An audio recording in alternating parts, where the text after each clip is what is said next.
Good morning, everyone, and welcome to today's town hall put on by Concordia University, Wisconsin and Ann Arbor. I'm Roy Peterson. I'll serve as the moderator for today's town hall. This is the third in a series of town hall sessions that we're conducting to help not only introduce you to our interim president, Dr. Bill Cario, as well as our Vice President of Administration at the Ann Arbor Campus, but also to give them an opportunity to update you on what's happening on our campus and what things are looking like in the months ahead. Certainly a busy time for us. Students are back in class, and we're always glad to see that. So just a reminder that if you have any questions, please put those in the chat. Because of the number of questions that we typically receive, we'll be consolidating those and sharing those with Dr. Cario or Dr. Peterson, depending on the nature of the question. So please put those in the chat and we'll get to those as we are able today. So without further ado, let me introduce our president at Concordia University, Dr. Bill Cario. Thank you, Roy, and good morning, everyone. Thank you all for joining in the town hall meeting today. I do appreciate the work that the Advancement Office has done to set up these meetings, and I always enjoy talking things Concordia. I do want to focus my comments around the presidential transition topics. And as I reflect on the almost 8 months since President Ferry retired, several things have come to mind.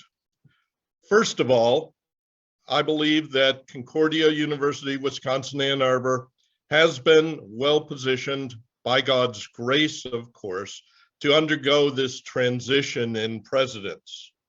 Concordia was pretty distinctive in having a consistent, good presidential leadership for so long, almost 24 years. That's pretty unusual in higher education. One of the legacies that President Ferry left the university is that it has become a mature institution that is not dependent on the loss of any one person. We have good people at every level of the institution who are both committed to Concordia's LCMS Lutheran mission and dedicated to the success of our students. We also have strong leadership at the department, the school, and the executive levels on both campuses. Finally, the institution is structured to endure. It's also true that Concordia is experiencing another good year from several important perspectives. Let's start with student enrollment. Student enrollment on both the undergraduate and in the graduate academic programs have been holding pretty steady. Our total student population is just under 7,000 students, and that's despite the continuing lack of the ability to recruit for international students. It's also despite the beginning of a demographic decline in the number of traditional undergrad students that are out there. So we're very happy to be able to make a difference in the lives of these students. It's also true that our university has, over the last couple of years, put significant resources into our student retention and completion efforts, and we're beginning to see the impact of those efforts. We are better able to fulfill the promise of helping Concordia students succeed in the classroom and complete their academic goals. It's also true that Concordia, Wisconsin, Ann Arbor continues its efforts to prepare students for church work and pre-seminary programs. It continues to have the largest number of church work and pre-seminary students of any of the Concordias. Now, it is important to recognize that those numbers, as they are across our synod, are on a 15-year decline, reflecting in some ways a numerical decline in the Lutheran Church Missouri Synod. Nevertheless, we're very proud to be involved in an LCMS initiative to encourage young people to think about church work, and that is an important part of our strategic plan. At the same time that we put a lot of time and effort and resources into our church work programs, Concordia's campuses are also seeing growing and ethnic diversity among our students, reflecting many of those same trends across our country. Again, per the strategic plan, we're preparing to serve those students as best we can.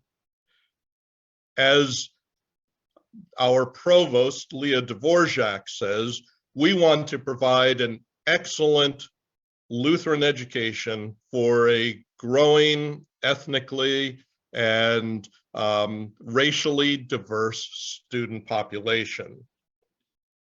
Let me give you some good news. COVID seems to be receding at this point. That's probably true across the country. It is having less and less of an impact, and we are responding accordingly, changing our mitigation efforts and looking for ways to return to a sense of normalcy, providing, we already do provide face-to-face educational experiences to students where they want them. We also are trying to learn about the lessons from COVID. I know our faculty has spent a lot of time exploring what COVID has taught them about teaching and learning, and we on the administrative side are looking at the impact of COVID on students, on our employees, and in the way that higher education is going. It's also true that financially, Concordia, Wisconsin, Ann Arbor remains strong and stable, bolstered by a good student enrollment, but also significant gifts from donors. I think you might hear of one or two of them from Ryan Peterson in just a little bit. Federal COVID money and conservative operational budgets, as is our norm here at Concordia. Finally, let me just share with you a little bit about the presidential search. And again, while as interim president, while I I work with the Board of Regents. In fact, I am their employee. It is the Board of Regents that is mandated by Synod to run the search, to organize the search process and oversee the search committee. I do not and cannot speak for the board. The board speaks for itself, and I would encourage you to share to go to the web pages on the Concordia website regarding the presidential search for their explanation of what's happening. Here's what I can tell you. The board chair believes that the search will restart a bit later this spring. If you remember, in January, in a special meeting, the Board of Regents voted to suspend the present search and to begin again as prescribed in the synodical bylaws. The Board of Regents is working to clarify this process so that it will run more smoothly, perhaps, than it did in the fall. The Board of Regents has scheduled a special meeting in March to again address issues and begin the process of finding our next president. As I keep reminding other people, and to tell the truth, as I keep reminding myself, God already knows who that man will be, or the next president. This process will give us a way to discern who he is calling.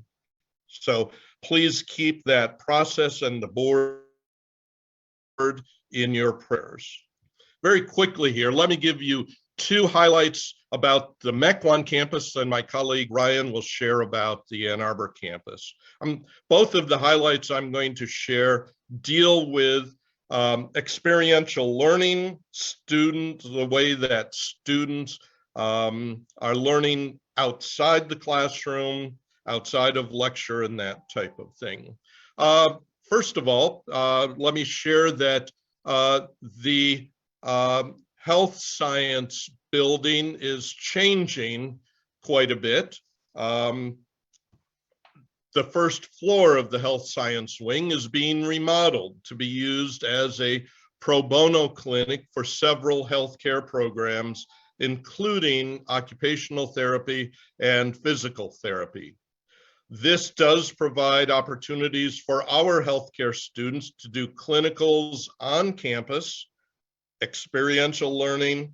It also provides an opportunity to serve those in our community who may not be able to afford healthcare with these types of services. So we're excited about that opportunity. The second experiential venture that I want to talk about is actually called CU Ventures. That is a new entity of the university.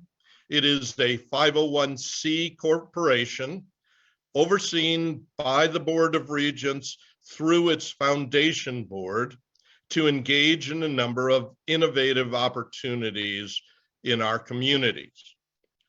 The most exciting aspect for me is how CU Ventures will provide experiential opportunities for our students.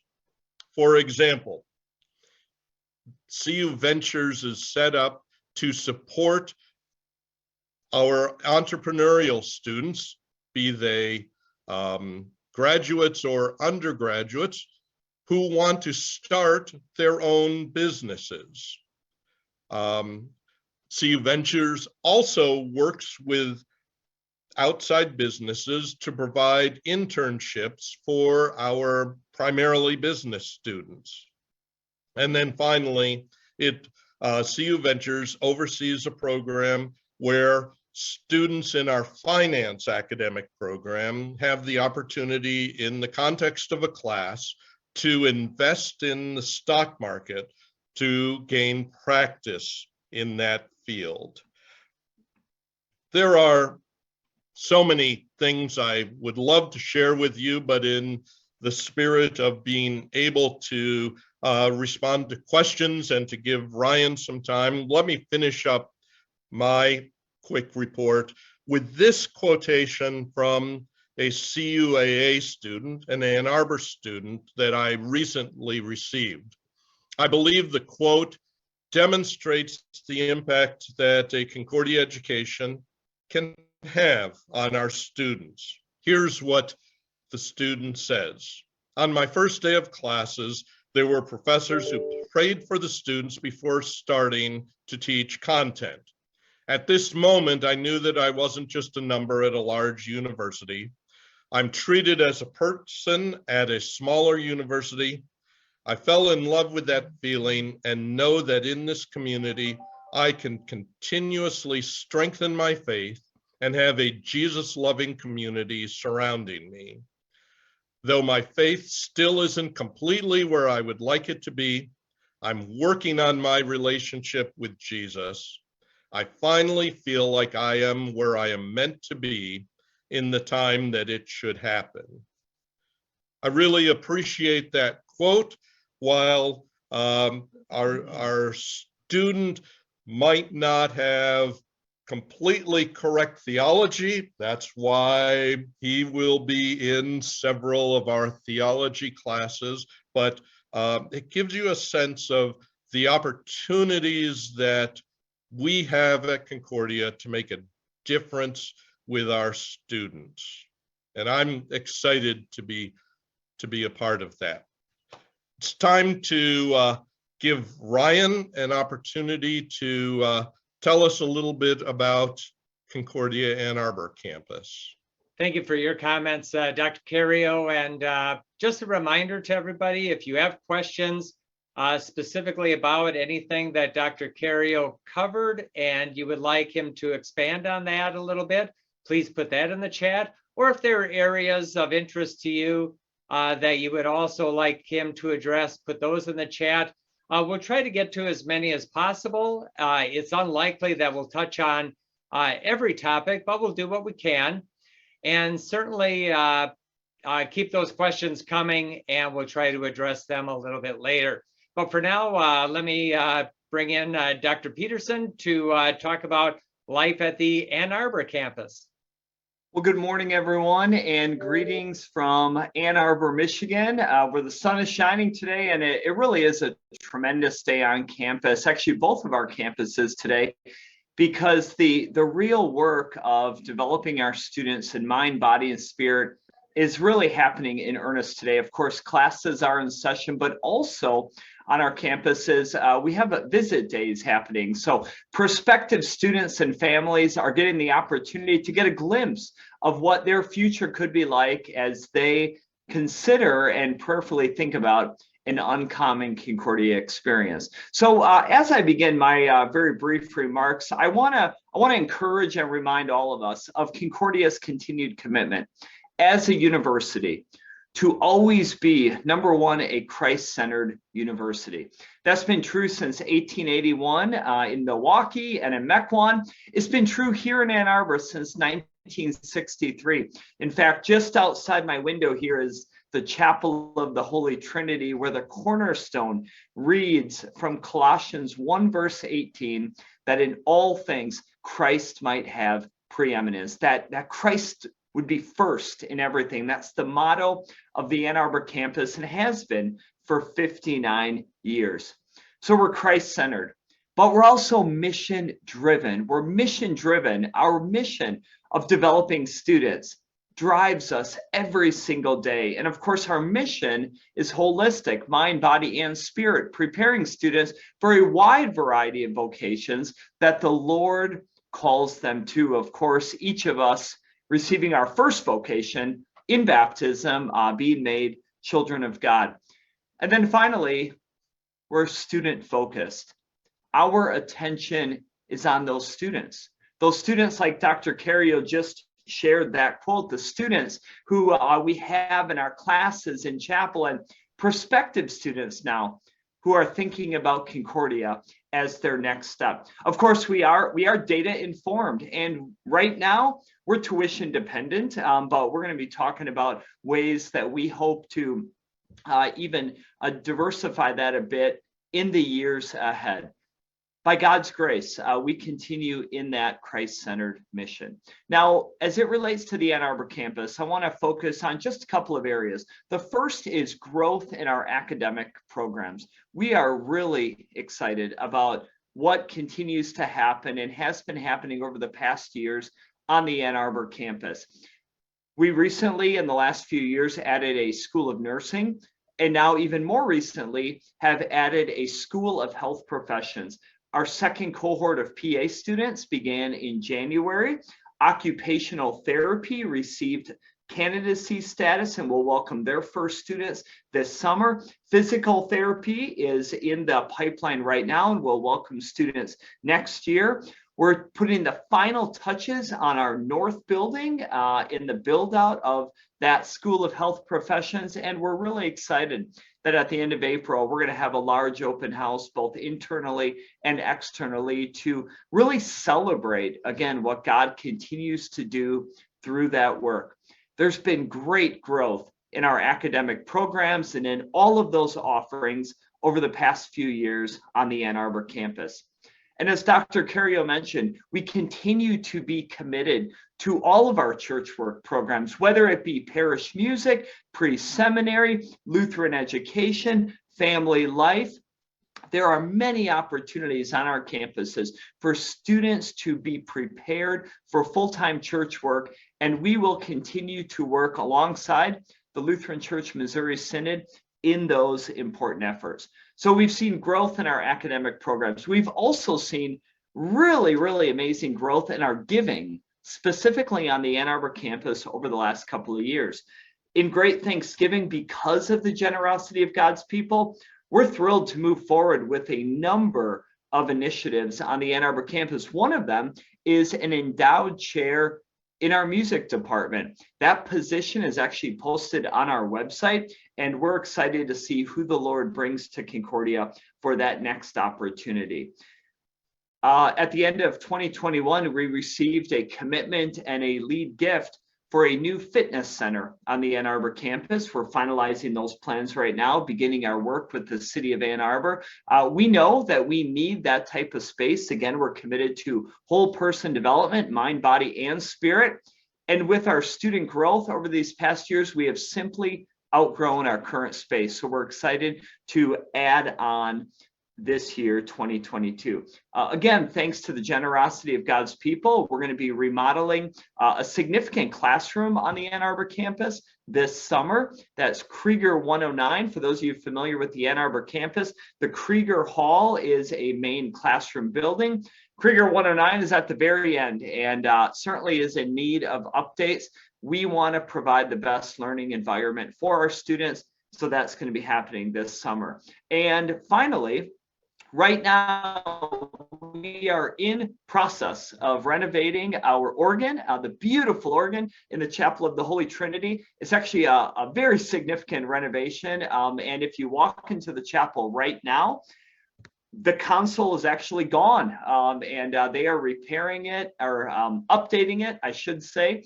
And we look forward to having that back very, very soon, especially in preparation for this summer, where the Ann Arbor campus will host 3 district conventions during the last couple of weeks of June. So growth in our academic programs, growth in our giving, and then finally, most significantly, all for the purpose of growth in our students, growth in their mind as an academic institution, in their body, and in their spirit. That's what makes us distinct. I often say that we get the opportunity to do what many universities can't do or won't do, by pointing our students every single day in every way to the Savior of the world, our all-surpassing Savior, Jesus the Christ.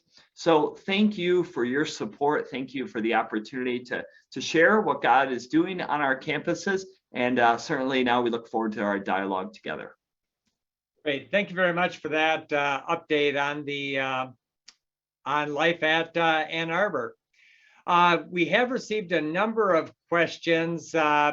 These won't necessarily be in the order that they came in, but again, I've tried to consolidate them into some of the main topics. The first one is enrollment on both campuses.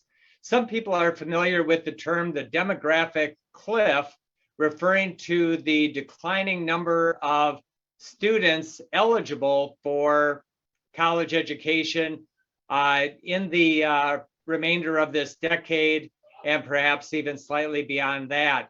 Could you just talk about how will that impact Concordia on both campuses, and what is Concordia doing to be able to weather that demographic storm?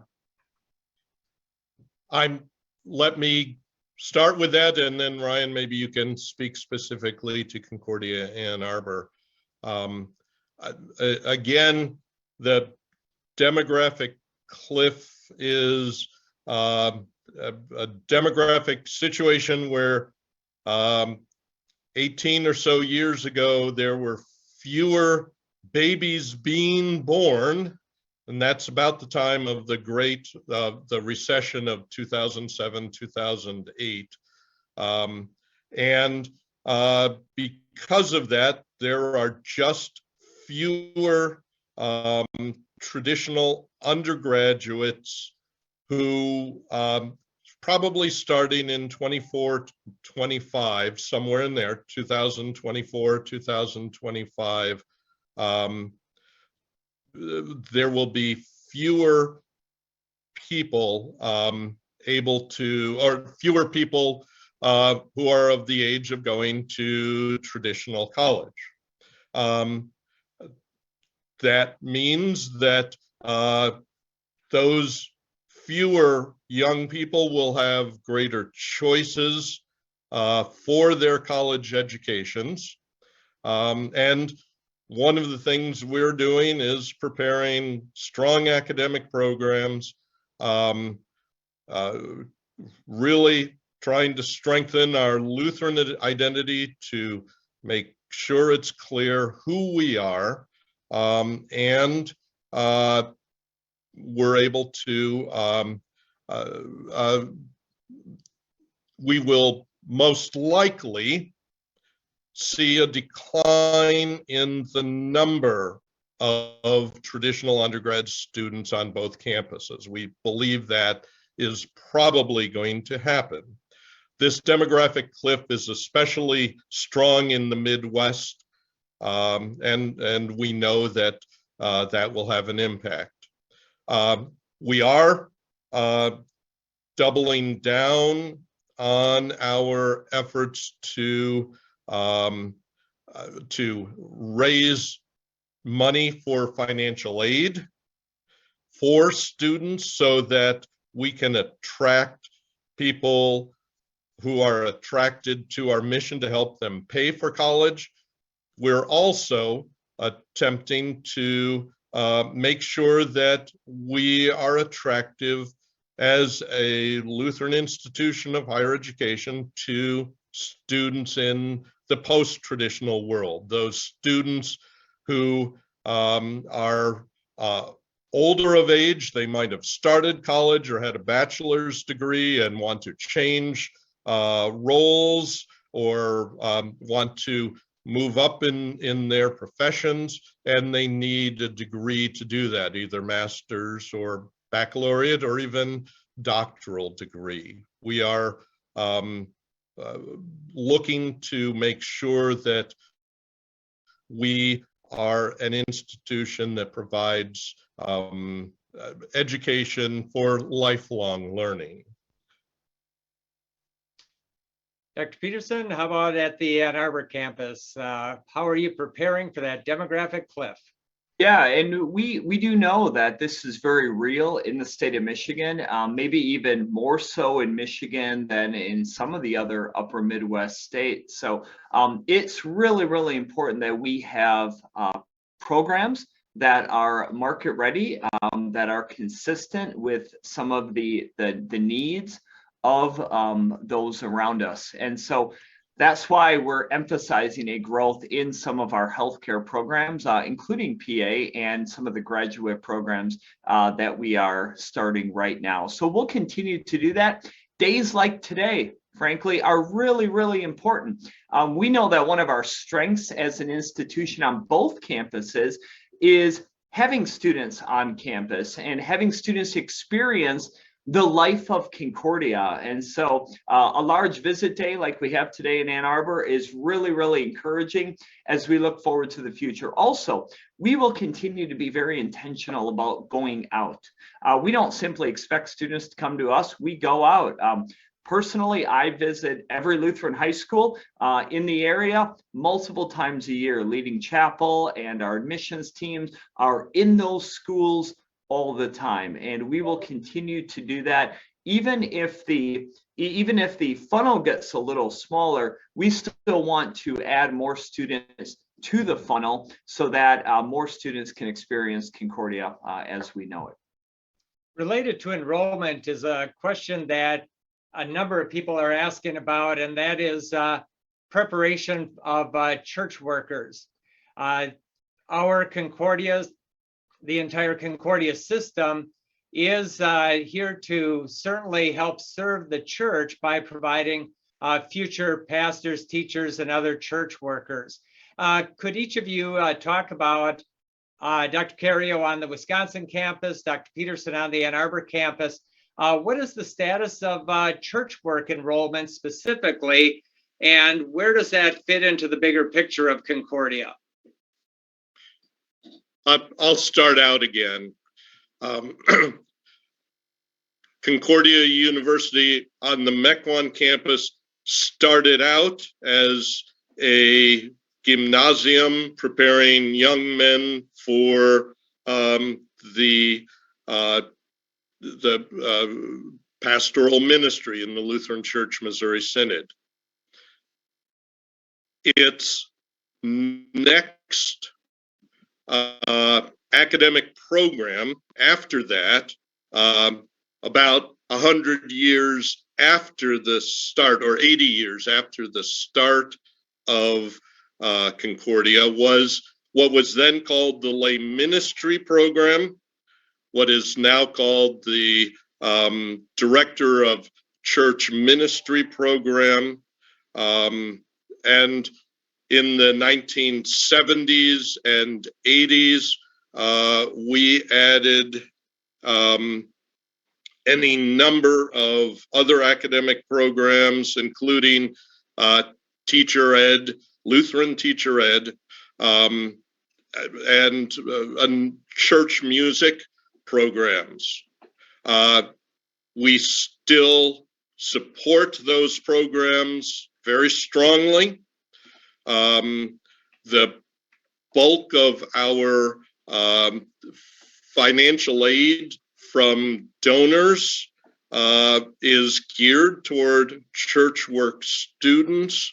We prepare them and work with LCMS congregations through the call process to get well-trained students out into our schools and our parishes to support the office of the ministry. It's also our pre-sem program by numbers has the largest number of pre-sem students of any of the Concordias, and we send students to both the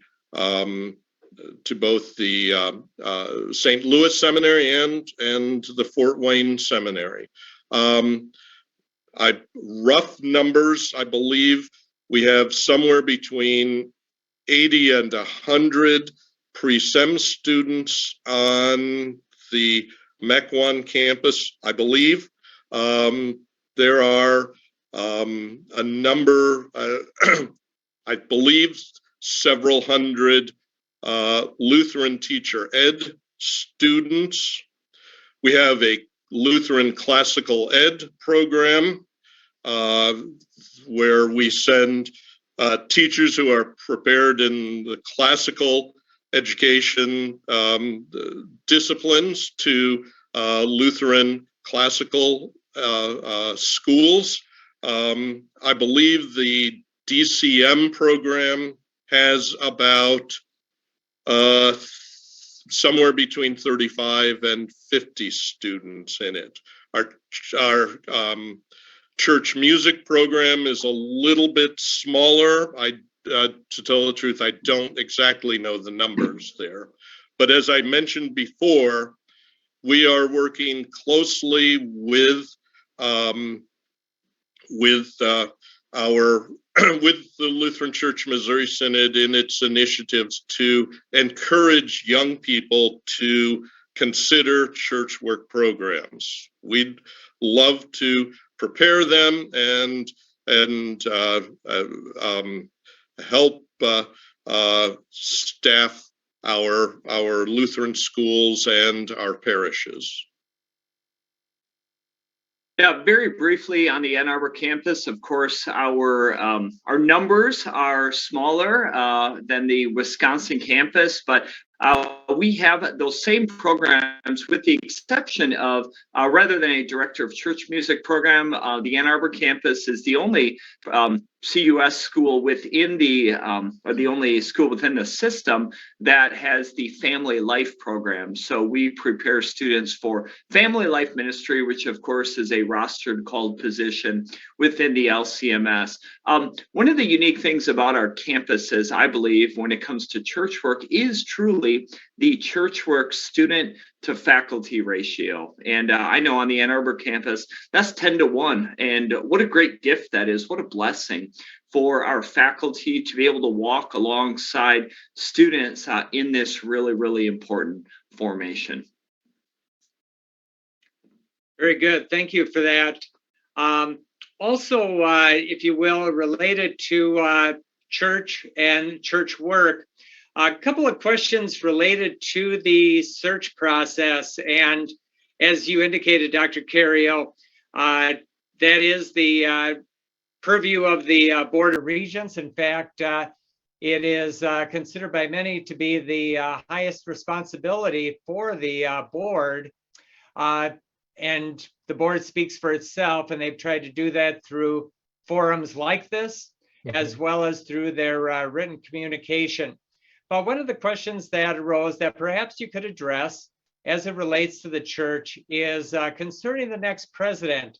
Is it a requirement that the next president will be an ordained minister, or what criteria as it relates to the faithfulness and the confession of that next leader? Can you address that? And related to that, in many of the documents now it refers to a man. How does all of that tie together?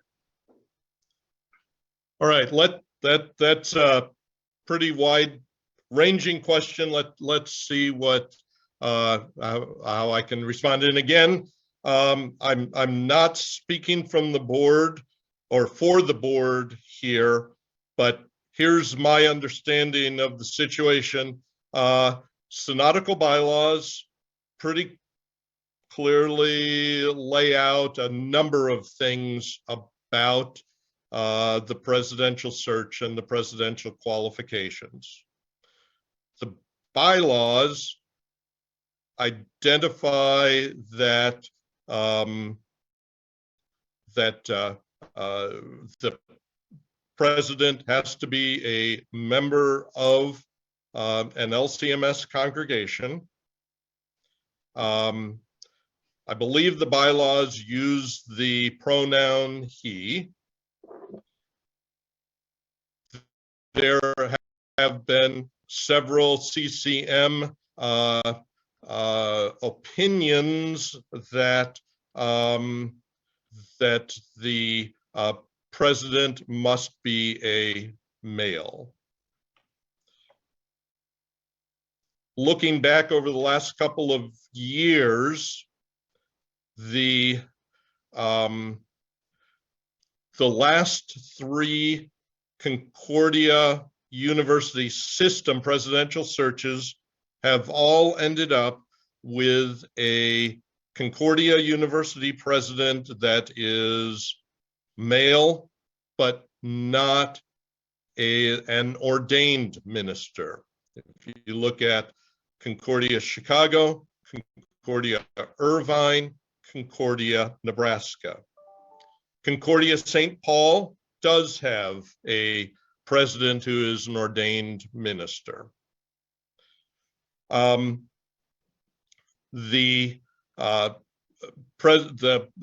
list of approved nominees by the prior approval panel included 10 ordained ministers and one person who was not an ordained minister. So at least as I read that, and I'm having trouble figuring all this stuff out, but as I read that, it seems to say that being an ordained minister is not absolutely a requirement for the presidency. Now, having said all of that, of the 38 nominees that we received last summer in the first go around, either 31 or 32 were ordained ministers. My guess is that in this next round, the majority will be ordained ministers. I think there is a good chance that there will be an ordained minister as a president, but at least as I understand the situation, it is not a requirement. Related to that, you and others have used the term prior approval panel. For the benefit of those who are maybe not as deep into such things, could you just identify who they are and where they fit in the presidential search process? Again, the prior approval panel is part of the synodically mandated presidential search process. In essence, the Board of Regents follows the bylaws to set up the process and to invite nominations.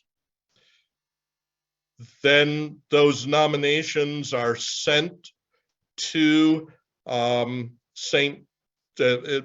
Concordia University system, which is in essence located in St. Louis at synodical headquarters. In our case, last summer, it was there were 38 individuals who told us that, number one, they were members of Missouri Synod congregations and that they were willing to stand as nominees. All right. The names of those nominees were sent to the Concordia University system, which gave those nominees to the prior approval panel. The prior approval panel is made up of the president of synod, the chairman of the board for the Concordia University system, and the president of the South Wisconsin district. That's the prior approval panel. That group of men took a look at the names and sent 11 names as approved for the board to consider for the next steps in identifying the president. All right. Very good. Thank you very much. Switching over to the Ann Arbor campus, the term was used that we are not data driven per se, but data informed. Could you explain exactly at Concordia, what do we mean by that, and what are the implications of being data informed? Yeah, that's a really good question. It is important that we look at some of the data around us. As Dr. Cario mentioned, data about the demographic cliff that is coming in the upper Midwest is very real, and certainly it must inform some of the strategies that we take as we look to the future. Even internally, we look at a number of things. Of course, we have an entire, we call it a KPI dashboard, key performance indicator dashboard, that is a part of our strategic planning process. It's one way for us to evaluate how effective we might be in various aspects of the work that we do together. So again, the data doesn't drive us, but it certainly informs our decision-making process. Okay, very good. Thank you.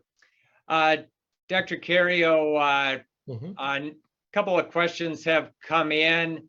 Recently, you were in a position that you had to make the difficult decision to suspend a faculty member. Understanding that that such a decision is done very thoughtfully and with good reason. What can you say about that, understanding the privacy limitations and respect for that individual? I can't say anything, to tell the truth. Those are personnel matters, and it would be unfair to all involved in that to share anything. Okay, thank you very much. Switching gears to COVID, everyone's favorite topic, of course. Could either of you just talk a little bit about what has been the progression of the COVID policy? What has it been based on? And the university's position previously and currently as it relates to vaccines? Okay. Let me start out by saying, regarding vaccines, the university has been very consistent from the beginning in terms of the vaccine discussion, and I guess it's really a debate in the United States, that the Concordia University does not mandate vaccines for either students or its employees. We have certainly encouraged people to think about it, to consider it. We have provided vaccine stations on the Mequon campus and that type of thing, but we respect people's choices about the COVID vaccine. It is also true, though, that especially in healthcare programs,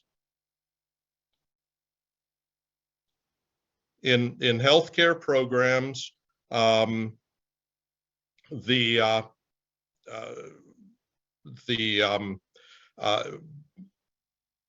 outside healthcare entities have, not completely all, but have to a large extent mandated vaccines for their employees and those who are going to be in the hospitals, right? Concordia, our healthcare programs send students to clinical sites at hospitals and healthcare programs. We, in the vast majority of cases, those healthcare systems mandate the vaccines. We do not have leverage over those entities. We cannot say to a hospital, you have to take our unvaccinated students. They simply say our policy is that they must be mandated. I understand that students are caught in a really difficult position. We have been trying to look for opportunities for students in those situations, but sometimes we have not found any, and students have had to make difficult decisions about this, just as healthcare workers throughout the country have had to make those decisions. Again, Concordia University is not forcing students to, or employees to take vaccines. But it is a really difficult situation. We are trying our best to work with students on this, but sometimes there just aren't options. Dr. Peterson, anything to add as it relates to the Ann Arbor campus? Maybe just specifically, I would add that, of course, it's been nearly 2 years since we have been working through COVID. Of course, as a nation, a world, and certainly within all of our campuses. And while there have been many challenges, I am really grateful for the good work of our colleagues and also our students who, as we've asked them to fill out the daily symptom tracker, as we've asked them to, comply in other areas in order to mitigate the spread of COVID-19, we've really had pretty good success. And as an institution, it's been a goal to remain in person, to have students learning in person as much as possible. And we have been able to accomplish that. I think that's been a great blessing. And certainly we look forward to many days ahead. Thank you. Dr. Cario, again, understanding that you do not speak for the board speaks for itself, and the board has a number of documents and updates on the website, but not everyone has had the chance to view them or to receive all of the communications from the board. Are you able to perhaps summarize or hit some of the high points on the decision by the board not to move ahead with interviews of the 11 that were sent forward by the prior approval panel, and their decision to update the prospectus, refine the prospectus really, and really where the process goes from here? I can do that. Let me start out by saying that, as I mentioned before, the board has acknowledged that the process did not go well in the fall. It is looking to seek clarification about a number of things, but it's also attempting to clarify some things that it believes gave incorrect perception. So the board is looking at the prospectus again to make sure that it aligns well with our mission and our connection with the Lutheran Church Missouri Synod. The board is very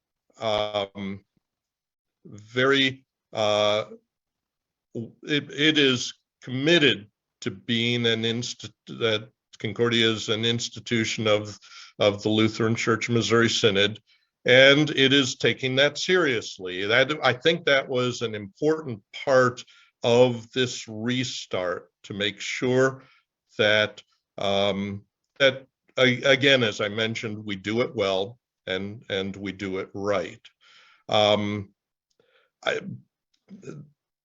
I feel pretty uncomfortable speaking for the board about the 11 candidates. That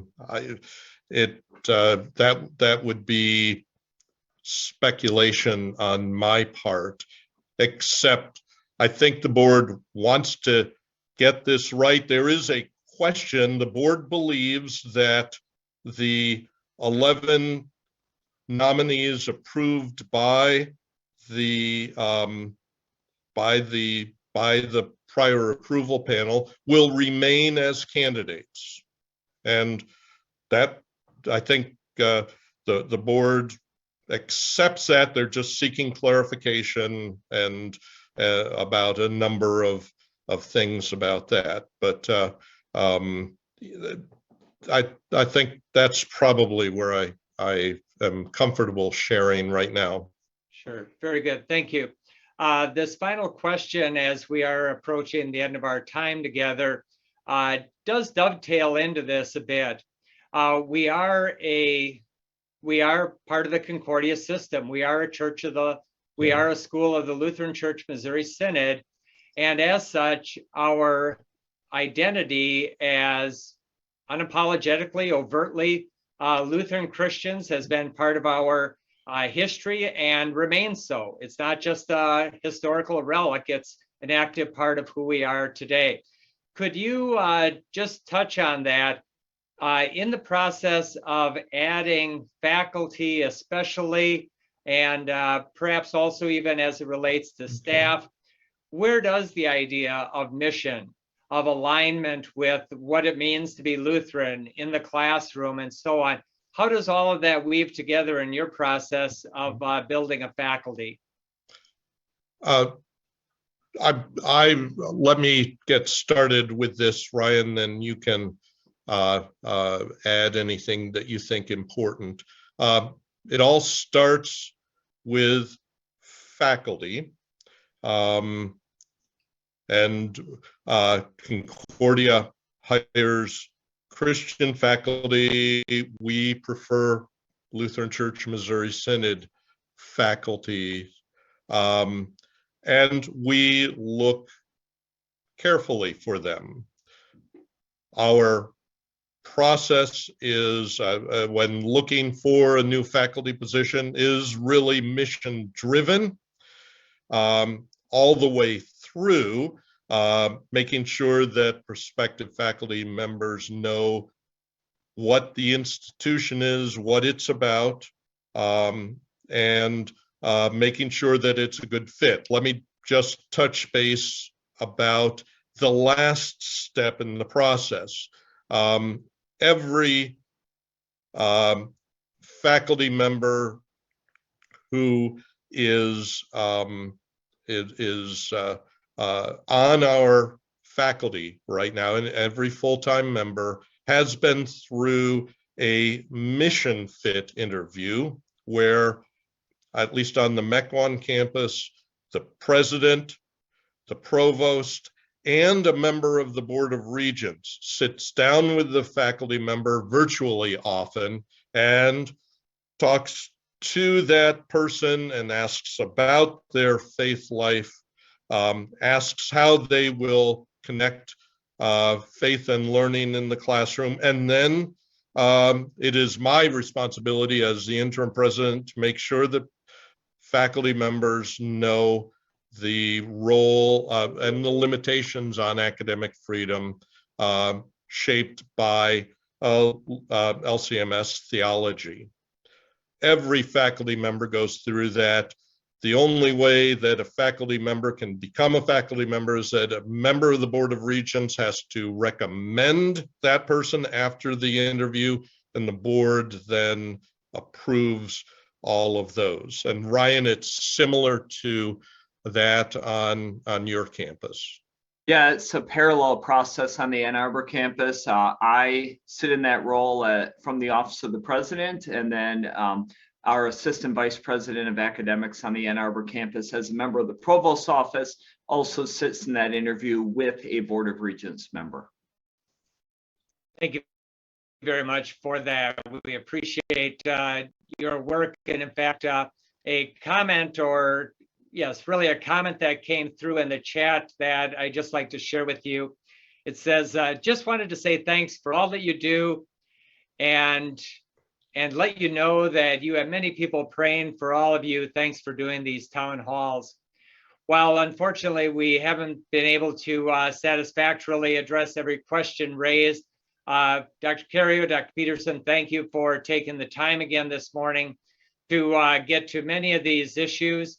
And certainly anyone in our audience is always welcome to email or send questions directly. And as time allows, those can be handled also. But thank you all for joining us today. Glad you could be with us, and we'll look forward to future communications down the road. Thank you very much.